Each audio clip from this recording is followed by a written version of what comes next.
يا حمام سلم عليه. أشهد أن لا إله إلا الله وحده لا شريك له وأشهد أن محمدا عبده ورسوله لا نبي بعده. Pertama sekali kita bersyukur dan syukur kepada Allah Subhanahu wa taala. Alhamdulillah hingga subuh kali ini kita masih diberikan nikmat kesehatan dan kesempatan sehingga kita sama-sama dapat hadir dan di Masjid Nurul ini dan maka bersama salat subuh berjemaah dan salat kita lanjutkan dengan tausiah subuh. Dan salat dan salam terpulang disampaikan kepada Rasulullah SAW. Allahumma salli ala sayyidina Muhammad wa ala ali sayyidina Muhammad. Assalamualaikum ya Rasulullah. Assalamualaikum ya Habibullah. Bapak Ibu jemaah subuh yang dirahmati Allah, akan mengisi tausiah subuh kali ini alhamdulillah telah hadir Al-Ustaz Bawi Farizal Lubis PD kepada Ustaz kami Ustaz.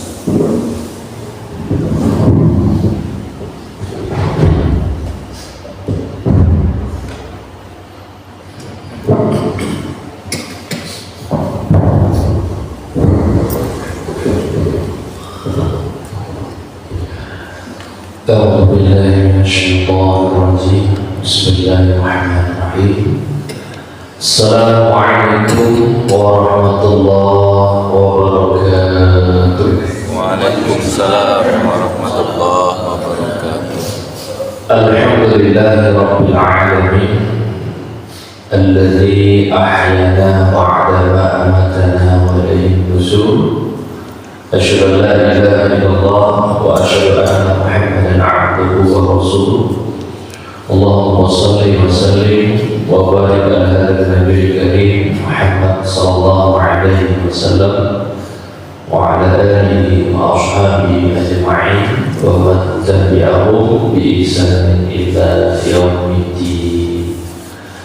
ثم الله تعالى في القرآن العظيم وهو أشرف القائلين أعوذ بالله من الشيطان الرجيم بسم الله الرحمن الرحيم يا أيها الذين آمنوا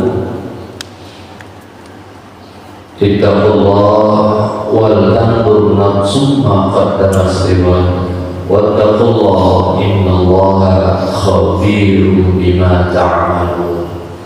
وقال النبي صلى الله عليه وسلم من أحب سنتي فقد أحبني ومن أحبني كان معي في الجنة. صدق الله العلي العظيم والنبي الكريم ونحن على ذلك من الشاكرين والحمد لله رب العالمين. Bapak Ibu seluruhnya, yang kecil tidak disebut nama, yang besar tidak populer. InsyaAllah kita semua yang hadir di tempat yang sangat mulia ini, mudah-mudahan setiap langkah Allah gugurkan dosa-dosa kita, setiap langkah Allah mudahkan urusan kita, dan setiap langkah menjadi sebab kita semua dimasukkan ke dalam surganya Allah Subhanahu wa ta'ala. Amin ya rabbal alamin. Bapak Ibu yang dimuliakan Allah Subhanahu wa ta'ala, pada subuh yang berbahagia ini kembali kita akan menyampaikan hadis Nabi sallallahu alaihi wasallam dalam kitab Riyadhus Shalihin, yaitu dari sahabat Nabi sallallahu alaihi wasallam bernama Abu Hurairah radhiyallahu anhu. Abu Hurairah radhiyallahu anhu adalah sahabat Nabi dari negeri Yaman, yang mana negeri Yaman adalah salah satu negeri yang mendapatkan doa dari Nabi Sallallahu Alaihi Wasallam. Nabi mengatakan, Allahumma barik fi syamina wa fi yamanina. Ya Allah, berkahilah negeri Syam dan negeri Yaman. Abu Hurairah radhiyallahu anhu ketika itu belum berumah tangga karena fokus duduk di majelis Rasulullah SAW.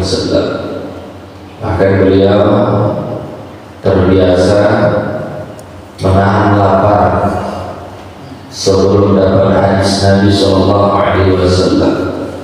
Ketika dapat hadis Nabi, beliau langsung kenyang. Awalnya lapar, tapi ketika mendapat hadis baru dari Nabi, ya perutnya terasa kenyang. Jadi sahabat Nabi SAW itu terbiasa kalau tidak makan sehari dua hari karena taatnya kepada Rasulullah SAW. Bapak Ibu yang dimuliakan Allah Subhanahu wa Ta'ala. Kemudian ketika itu Abu Hurairah radhiyallahu anhu datang turun dari Sufah. Jadi di Madinah itu ada tempat yang disebut dengan Sufah ketika di zaman Nabi SAW. Kemudian Abu Hurairah radhiyallahu anhu berjumpa dengan Abu Bakar Siddiq radhiyallahu anhu, dan beliau mengatakan, wahai Abu Bakar, a'tini haditsan minan Nabi sallallahu alaihi wasallam. Wahai Abu Bakar, beri aku hadis yang baru yang belum aku dengar dari Rasulullah sallallahu alaihi wasallam. Kemudian Abu Bakar mengatakan, afwan, saya lagi sibuk, tidak bisa sekarang. Kemudian berjumpa lagi dengan Umar bin Khattab radhiyallahu anhu. Ya Umar, a'tini haditsan min Nabi sallallahu alaihi wasallam. Wahai Umar, beri aku hadis yang baru yang belum aku dengar dari Nabi sallallahu alaihi wasallam. Kemudian Umar mengatakan, afwan, aku lagi sibuk sekarang, jadi belum bisa sekarang. Kemudian tiba-tiba Abu Hurairah radhiyallahu anhu melihat Rasulullah sallallahu alaihi wasallam. Kemudian Rasulullah memanggilnya, ta'aluna ya Abu Hurairah, datang kemari. Kemudian beliau datang kepada Rasulullah. Kemudian dilihatnya Rasulullah sedang memegang mangkuk yang berisi susu. Abu Hurairah mengira semangkuk susu itu akan diberikan kepadanya. Ya, ternyata apa yang terjadi? Rasulullah SAW memerintahkan Abu Hurairah, ya Abu Hurairah, panggil sahabat-sahabat semuanya yang ada di Sufah, suruh datang ke rumah. Nah, jadi ternyata Abu Hurairah mendapat tugas dari Nabi untuk memanggil sahabatnya. Ada sahabat Nabi itu sami'na wa ata'na, yang mendengar dan mentaati apa yang diperintahkan oleh Nabi Sallallahu Alaihi Wasallam. Tidak pernah tidak mau, ya, atau tawar menawar. Ada pun terjadi ketika itu pernah di sebuah wilayah mengatakan, ya, membantahnya tetapi dengan adab, dengan akhlak yang baik. Pernah suatu ketika datang seorang wanita yang ahli zina, kemudian dalam kondisi hamil berjumpai Rasulullah SAW untuk bertobat kepada Allah. Ketika itu perempuan tersebut datang kepada Rasulullah, ya Rasulullah, aku ingin bertobat karena aku sudah berbuat zina. Kemudian apa kata Rasulullah? Panggil ayahmu, suruh menghadap kepadanya. Kemudian dia panggil ayahnya, menghadap Rasulullah. Kemudian apa kata Rasulullah? Pelihara anak ini, jaga anak ini sampai dia melahirkan. Setelah nanti melahirkan, baru datang kepada kata Rasulullah. Kemudian hari juga berlalu, sampailah 9 bulan 10 hari melahirkan perempuan tersebut. Dia menghadap kepada Rasulullah. Kemudian perempuan tersebut mengatakan, ya Rasulullah, anakku sudah lahir. Kemudian digandeng oleh Rasulullah. Kemudian Rasulullah mengatakan kepada para sahabat, rajam perempuan ini. Kemudian derajat perempuan ini sampai mati. Kemudian apa kata Rasulullah? Aku yang akan menjalankannya. Tolong laksanakan fardu kifayahnya. Ketika Nabi mengatakan seperti ini, dibantah oleh Umar bin Khattab radhiyallahu anhu. Izinnya Rasulullah, saya rasa engkau tidak pantas ya Rasulullah untuk menjalankannya.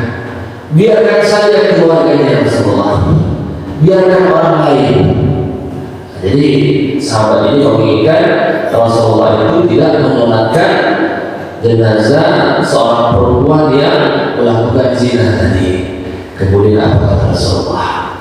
Wahai sahabatku, lau kana fi ahli Madinah, andai ada penghuni Madinah 76 orang yang beriman kepada Allah dan kepadaku dibanding 1 orang, maka sama perbandingannya. Artinya apa? Perempuan tadi dirajam sampai mati, Nabi yang mengamalkan, Nabi yang mendoakan, otomatis obatnya diterima Allah Subhanahu wa ta'ala. Bapak Ibu dirahmati Allah, intinya apa? Apapun dosa yang kita lakukan, Allah itu Maha Pengampun selagi kita mau bertobat kepada Allah Subhanahu wa ta'ala. Bapak Ibu dirahmati Allah Subhanahu wa ta'ala. Kemudian setelah itu dia panggil sahabat-sahabatnya. Kemudian datang ke Rasulullah, berbaris 76 orang terlibat. Kemudian Nabi mengatakan isyraq, minum. Ternyata antri. Ya. Barisan yang terakhir adalah Abu Hurairah. Abu Hurairah mengira, ini tidak mungkin semangkuk susu, ya, cukup untuk 76 orang. Ini adalah salah satu mukjizat Nabi Sallallahu Alaihi Wasallam. Ini dong bergiliran. Kemudian tibalah waktunya yang terakhir Abu Hurairah. Kemudian apa kata Rasulullah? Ta'aluna ya Abu Hurairah, israf. Kemudian diminum oleh Abu Hurairah. Setelah itu kata Nabi, israf, minum lagi. Kemudian diminum lagi. Kemudian Nabi mengatakan israf, minum lagi sampai 3 kali. Kemudian apa kata Abu Hurairah? Cukup ya Rasulullah, perutku sudah bilang, tidak ada yang tempat lagi rasanya dalam perut ini. Subhanallah, ini salah satu mukjizat Nabi Sallallahu Alaihi Wasallam. 1 mangkuk susu bisa cukup untuk semua para sahabat. Bahkan sahabat Abu Hurairah radhiyallahu anhu 3 kali dia minum sudah cukup rasanya kenyang. Dan ini isyarat, kata Imam Nawawi mengatakan bahwasanya dengan 3 kali minum susu yang diminumkan oleh Rasulullah, itu isyarat Abu Hurairah menjadi orang cerdas sehingga beliau hafal sampai 4000 lebih hadis Nabi Sallallahu Alaihi Wasallam. Bapak Ibu yang dirahmati Allah Subhanahu wa ta'ala, inilah satu kelebihan daripada sahabat Nabi Sallallahu Alaihi Wasallam bernama Abu Hurairah radhiyallahu anhu, atau nama aslinya disebut dengan Abdurrahman Ad-Daus dari negeri Yaman. Bapak Ibu yang dirahmati Allah Subhanahu wa ta'ala, apa hadisnya? Hadisnya adalah disampaikan Nabi Sallallahu Alaihi Wasallam, mana naqasat sadaqatan minal mali, tidak berkurang harta seseorang itu apabila dia bersedekah. Alhamdulillah, setiap Jumat kita ya ada yang bersedekah subuh, baik uang kemudian makanan atau sarapan pagi. Mudah-mudahan Allah berkahi rezekinya dan bisa selalu sekeluarga. Bapak Ibu dirahmati Allah Subhanahu wa ta'ala, tidak akan berkurang, dan ini harus yakin kita. Yang berapa yang kita infakkan di jalan Allah tidak akan pernah berkurang. Tidak bisa kita ambil logika. Uang saya 1 juta, saya sedekahkan 500.000, kurang 500.000, berarti kurang keyakinannya kepada Allah Subhanahu wa Ta'ala. Oh, itu berarti Allah Subhanahu wa Ta'ala. Salah satu bernama Abdurrahman bin Auf, ketika itu ikut hijrah bersama Rasulullah SAW ke Madinah Al-Munawwarah, disambut baik oleh kaum Ansar ketika itu. Kemudian dengan akhlaknya yang baik, dengan keimanannya, dengan ketakwaannya kepada Allah, dia yakin. Kemudian ditunjukkan sahabat ini pasar, kemudian dia berusaha berbisnis, akhirnya Allah, kemudian kembali menjadi orang kaya. Kemudian ketika itu dia infakkan hartanya Allah dan ingin menghabiskan hartanya. Kemudian dia beli kurma busuk di Madinah, semua dia borong. Dia pergi ke toko ini, diborongnya kurma busuk, sehingga pun orang-orang heran ketika itu. Ya, Abdurrahman bin Auf, kenapa kau mau beli kurma busuk? Belilah kurma yang berkualitas kau jual. Kemudian mengatakan, aku ingin menghabisi hartaku, sehingga aku beli kurma busuk semuanya. Ya, pokoknya semuanya diberikan, akhirnya ditumpukkan di sebuah gudang. Kemudian ketika itu datang orang dari Mesir mencari kurma busuk untuk obat. Otomatis berapapun akan dibeli, dicarinya di toko ini. Adakah kurma busuk? Tidak ada. Yang ada kurma berkualitas. Kemudian dia pergi ke toko sebelah, ada kurma busuk? Tidak ada. Sudah banyak di toko ditanya, akhirnya ada satu toko mengatakan ada kurma busuk, yaitu milik Abdurrahman bin Auf. Kemudian dia datangi Abdurrahman bin Auf, benarkah Anda memiliki kurma busuk? Ya, ada. Izinkan saya, karena saya diutus raja untuk mencari kurma busuk untuk obat. Berapapun saya bayar. Subhanallah. Ya. 1M, 2M, 3M saya bayar. Karena itu sudah perintah raja. Akhirnya Allah, ya, memang Allah menjadikan beliau menjadi orang kaya, tidak menjadi orang miskin. Artinya apa? Bersedekah. Jadi tidak akan berkurang harta yang kita miliki dengan kita bersedekah di jalan Allah. Bapak Ibu dirahmati Allah Subhanahu wa Ta'ala. Seorang sahabat Nabi sallallahu alaihi wasallam bernama Abu Dujana, dikisahkan ketika sholat subuh, kemudian dia bangkit, kemudian dia langsung pulang tanpa berzikir, tanpa berdoa kepada Allah. Dibiarkan Nabi sekali, 2 kali, 3 kali dipakai Nabi. Ta'buna ya Abu Dujana, ma hajatuka ila Allah, apakah kau tidak ada hajat kepada Allah? Kemudian Abu Dujana mengatakan, afwan ya Rasulullah, ini fakir, aku adalah orang miskin, aku memiliki 5 orang anak, ya, 5 orang anak. Kemudian dengan berkaca-kaca dia sedih berbicara dengan Rasulullah yang mengatakan, andai aku telah pulang sampai ke rumah, karena di depan halaman rumahku itu tetanggaku ada pohon kurma yang condong ujungnya ke halaman rumahku. Jadi di malam hari kurma itu jatuh, nanti anakku bangun, dilihatnya ada kurma berserakan di halaman rumah. Aku khawatir ya Rasulullah, diambilnya lalu dimakannya, dan itu belum diizinkan, itu haram untuk dimakan anakku, dan aku tidak mau anakku makan milik orang lain.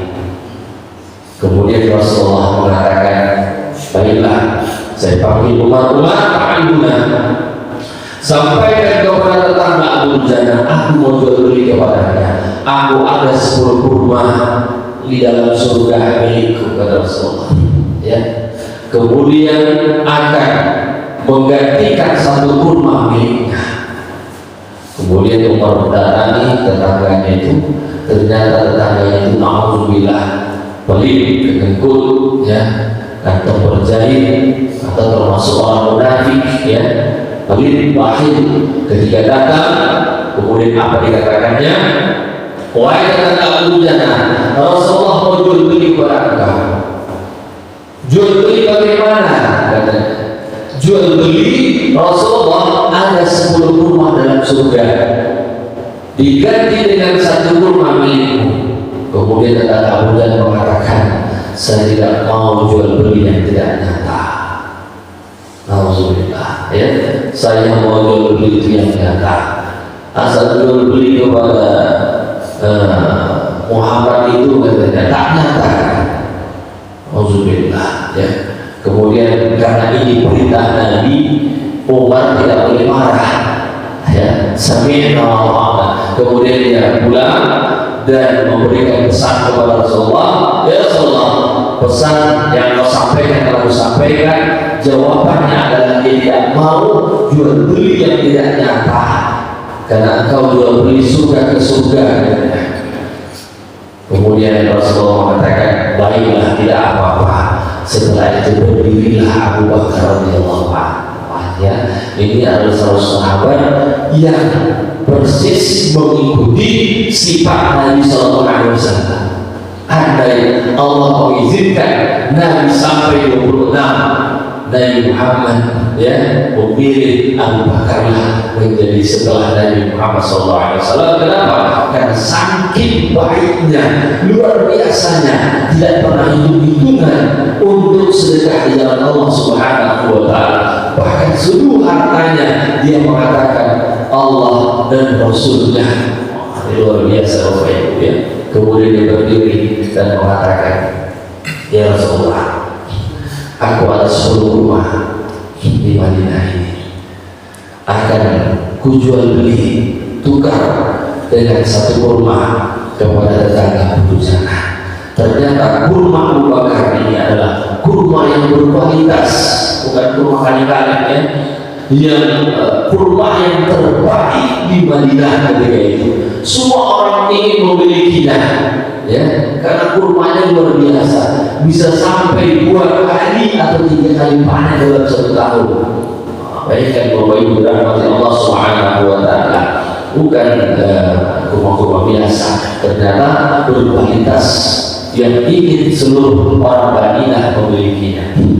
Kemudian Umar pun diperintahkan Nabi, ya Umar, sampaikan kembali kepada Abu Jana itu, ya, bahwasanya jual beli Abu Bakar radhiyallahu anhu, ya, dengan 10 rumahnya. Boleh sampaikan, wahai kata Abu Jana, ada pesan lagi. Abu Bakar Siddiq radhiyallahu anhu punya 10 rumah yang mau jual beli kepada Anda, ditukar dengan 1 rumah. Kurmanya ada di Madinah. Wah, gembira tetangga ini, ya. Kenapa? Karena kurma Abu Bakar itu berkualitas, ya. Langsung dia jawab, ya, itu saya mau. Baiklah, ya, tukar 10 rumah dengan 1 kurma milik saya. Jadi kemudian apa disampaikan kepada istrinya tadi, tetangga Abu Jana ini, Dek, ya, kita punya 11 rumah. Mana ada kita 10, tapi udah jual beli sama Abu Bakar, tapi 10 tadi saya dengar. Iya, pohon kurmanya kan masih di tanah kita. Alhamdulillah, ya, dan begitu orang munafiknya. Pohon kurma itu masih di tanahnya, masih di halamannya, kata dirinya tadi. Kemudian siap sholat subuh, ditanya, ya beliau, hal akalkah, apakah sudah makan kurma yang dibeli oleh Abu Bakar radhiyallahu anhu? Dengan dia diam, ternyata belum. Besok ketika bangun Abu Jana di pagi hari ketika sholat subuh, terlihat olehnya ternyata pohon kurma tersebut sudah berpindah ke halaman Abu Jana. Ini juga salah satu mukjizat Nabi SAW, bisa memindahkan pohon kurma. Artinya apa? Tidak pernah berkurang orang-orang yang bersedekah di jalan Allah Subhanahu wa Ta'ala. Jangan sampai kita ambil dengan logika, kita ambil dengan iman kepada Allah Subhanahu wa Ta'ala. Allah akan membalas apa yang kita sedekahkan di jalan Allah Subhanahu wa Ta'ala. Bapak Ibu dirahmati Allah Subhanahu wa Ta'ala, intinya usia-usia kita pada pagi yang berbahagia ini, ya, marilah kita hilangkan sifat bakhil, senantiasa kita berinfak, ya, menolong fakir miskin, anak yatim, dan orang-orang yang lemah di jalan Allah Subhanahu wa Ta'ala, agar supaya harta kita menjadi berkah. Demikian yang dapat disampaikan pagi ini. Mohon maaf atas kekhilafan, mudah-mudahan dapat kita amalkan bersama. Saya akhiri dengan Allahumma fi ila biqarim subhanallah bihamdika asyhadu an la ilaha illa anta astaghfiruka wa atubu ilaik. Wassalamu alaikum warahmatullahi wabarakatuh. Waalaikumsalam warahmatullahi wabarakatuh.